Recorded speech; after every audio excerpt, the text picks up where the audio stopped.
श्री गणेशाय नमः. श्री सरस्वत्यै नमः. श्री मम सद्गुरवे नमः. श्रीमद्गुरुदेव दत्तात्रेयाय नमः.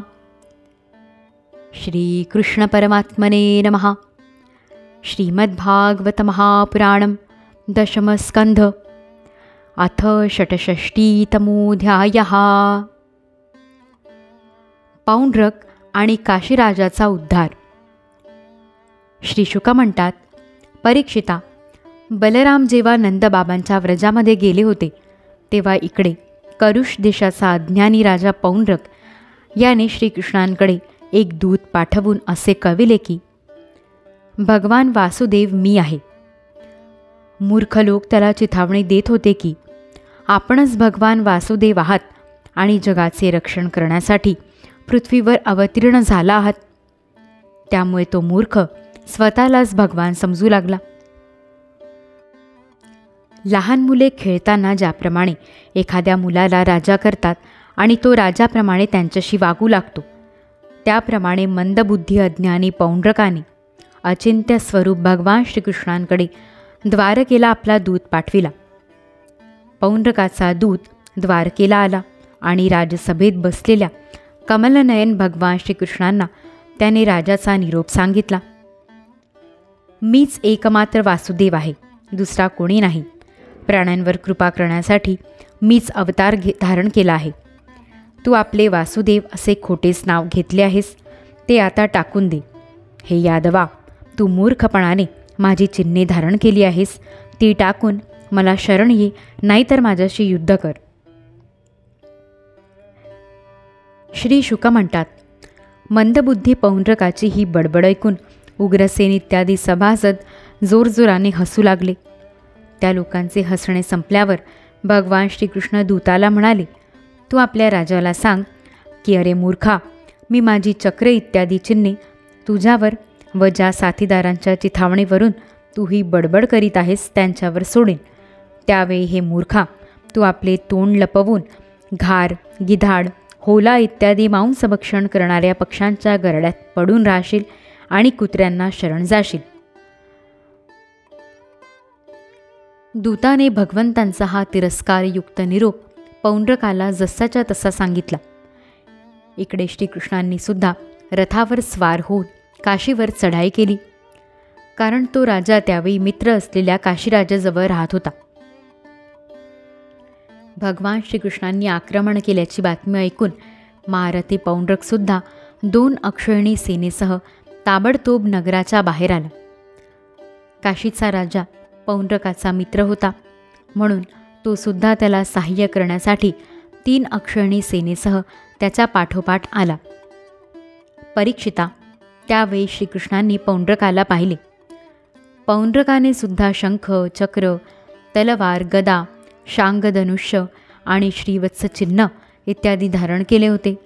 त्याच्या छातीवर कौस्तुभमणी आणि गळ्यात वनमालासुद्धा होती. त्याने रेशमी पीतांबर परिधान केले होते आणि रथाच्या ध्वजावर गरुड चिन्हसुद्धा लावून घेतले होते. त्याच्या मस्तकावर मौल्यवान मुकुट होता आणि कानांमध्ये मकराकृती कुंडले झगमगत होती. जशी एखाद्या नटाने रंगमंचावर वेशभूषा करावी तशी आपल्यासारखीच त्याची कृत्रिम वेशभूषा पाहून श्रीकृष्ण खदखदा हसू लागले. आता शत्रूंनी श्रीकृष्णांवर त्रिशूळ, गदा, मुद्गर, शक्ती, हृष्टी, प्रास, तोमर, तलवारी, पट्टीश आणि बाण या शस्त्रास्त्रांचा मारा केला. प्रलयाच्या वेळी ज्याप्रमाणे आग सर्व प्रकारच्या प्राण्यांना जाळून टाकते, त्याचप्रमाणे श्रीकृष्णांनी सुद्धा गदा, तलवार, चक्र आणि बाण या शस्त्रास्त्रांनी पौंड्रक व काशीराजाचे हत्ती, रथ, घोडे आणि पायदळ अशा चतुरंग सेनेला उद्ध्वस्त केले.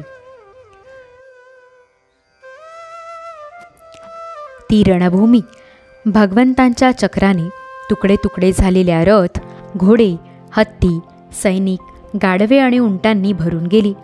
त्यावेळी असे वाटत होते की जणू भूतनाथ शंकरांचे ते भयानक क्रीडास्थळच आहे. ते पाहून शूरांचा उत्साह अधिकच वाढत होता.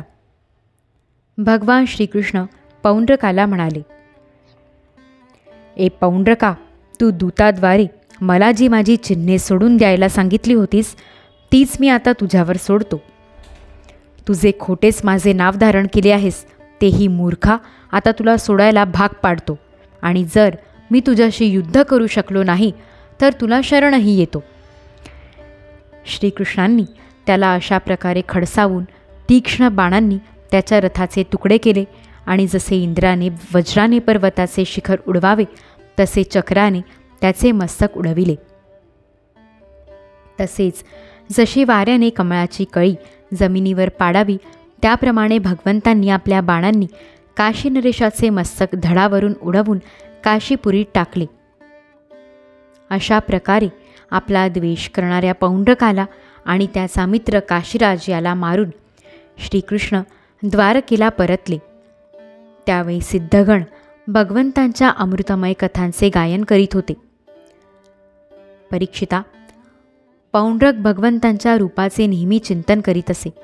यामुळे त्याची सर्व बंधने गळून पडली. भगवंतांसारखा वेशही तो धारण करीत असे. त्यामुळे तो भगवंतांच्या सारुप्याला जाऊन मिळाला. इकडे काशीनगरात राजमहालाच्या दरवाजावर एक कुंडले असलेले मस्तक पडल्याचे पाहून लोक विचार करू लागले की हे काय आहे, हे कोणाचे मस्तक आहे. ते काशीनरेशाचे मस्तक आहे असे जेव्हा समजले तेव्हा त्याच्या राण्या, पुत्र, बांधव तसेच नागरिक, हे नाथ, हे राजन, हाय हाय, आमचा सर्वनाश झाला असे म्हणून मोठ्याने रडू लागले.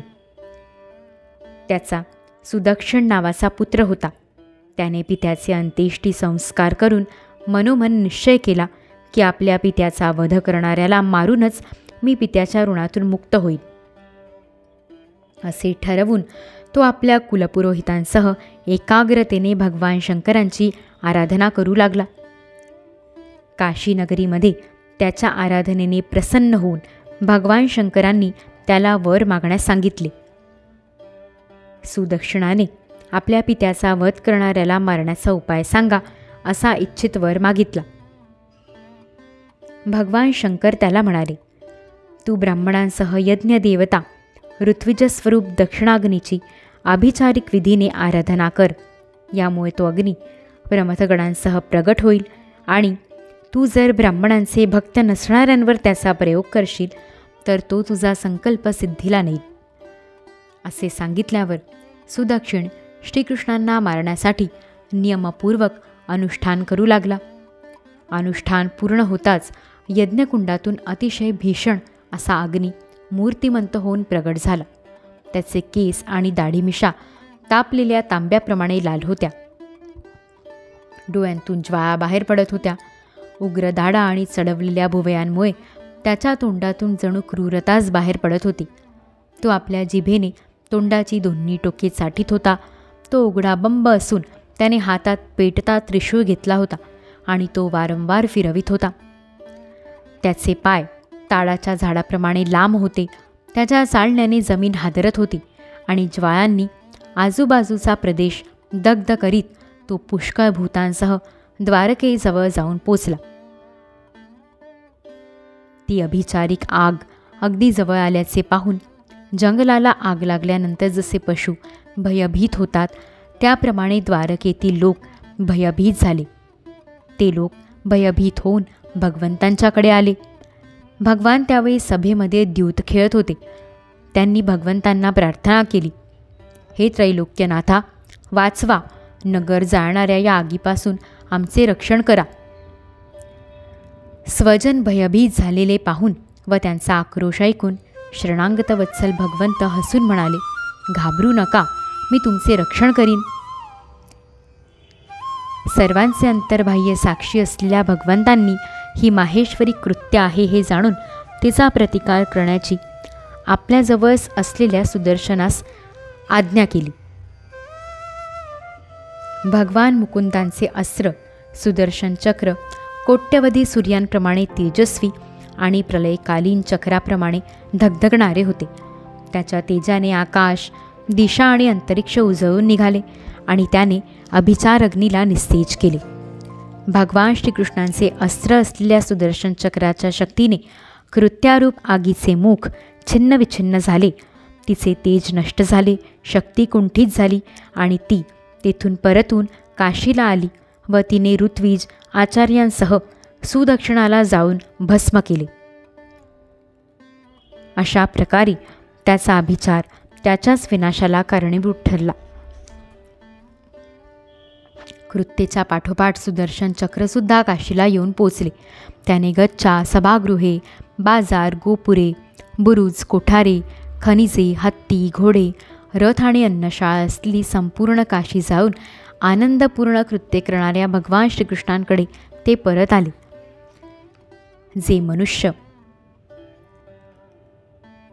जो मनुष्य पुण्यकीर्ती श्रीकृष्णांचा हा पराक्रम एकाग्रतेने ऐकतो किंवा दुसऱ्याला ऐकवितो, त्याची सर्व पापांपासून सुटका होते. अध्याय 66 समाप्त. इति श्रीमद्भागवते महापुराणे पारमहंस्या संहितायां दशमस्कन्धे उत्तरार्धे पौण्ड्रकादिवधो नाम षट्षष्टितमोऽध्यायः. ऋषिकेशमेवाग्मनकायजातं हरे ज्ञानतो विश्वसाक्षिन्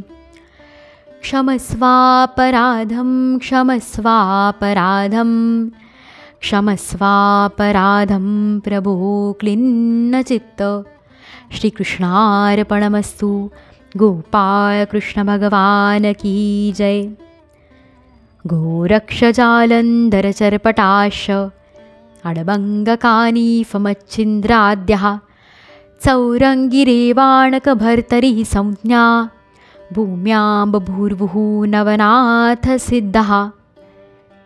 दिगम्बरा दिगम्बरा श्रीपादवल्लभ दिगम्बरा अवधूतचिन्तन श्रीगुरुदेव दत्त. तराणे जयाची असे जन्मभूमी श्रीदत्त उपासना नित्यनेमी. गुरुवासुदेवे कृपा पूर्ण केली नमस्कार नानां समाजा त्रिकाळी. श्री सद्गुरुनाथ महाराज की जय.